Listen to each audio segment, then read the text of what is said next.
Drink a few cups of water, and within 3 minutes, the level of the adrenal gland hormone noradrenaline in your bloodstream can shoot up 60%.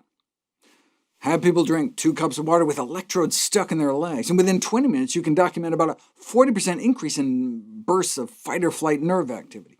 Chug 2 or 3 cups of water, and blood flow squeezes down in your calves and arms, clamping down nearly in half as arteries to your limbs and skin constrict to divert blood to your core.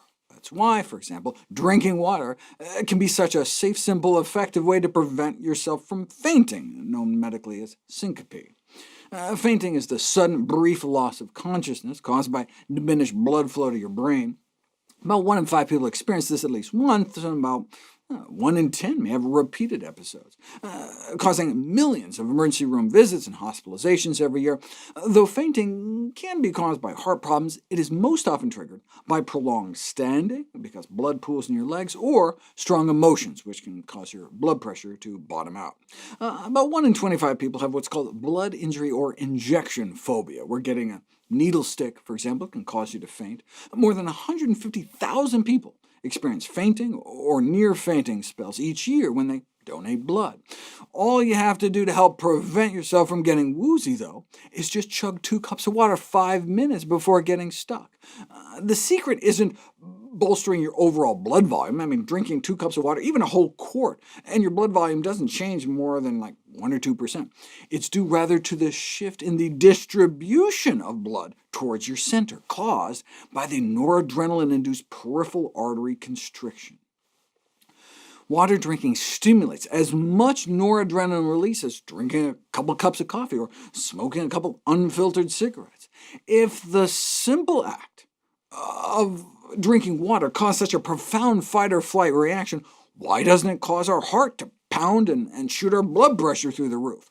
It's like the diving reflex I talked about in the last video. When we drink water, our body simultaneously sends signals to our heart to slow it down, to still your beating heart. You can try it at home. Measure your heart rate before and after drinking 2 cups of water. Within 10 minutes, your heart rate should slow by about 4 beats per minute, and by 15 minutes, you should be down 6 or 7 beats. One of the ways scientists figure this out is by studying heart transplant patients. When you move a heart from one person to another, you have to sever all the attached nerves. Now, amazingly, some of the nerves grow back, but still, give healed heart transplant patients 2 glasses of water, and their blood pressure goes up as much as 29 points. The body's unable to sufficiently quell the effect of that burst of noradrenaline.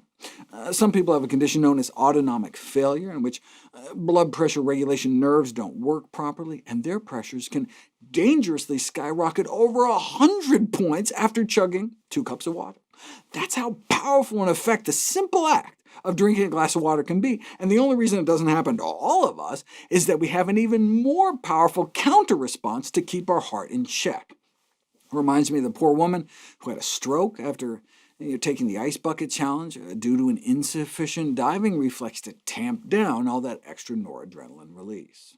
The remarkable water effect can be useful for people suffering from milder forms of autonomic failure, such as orthostatic hypotension, which is when people get dizzy standing up suddenly.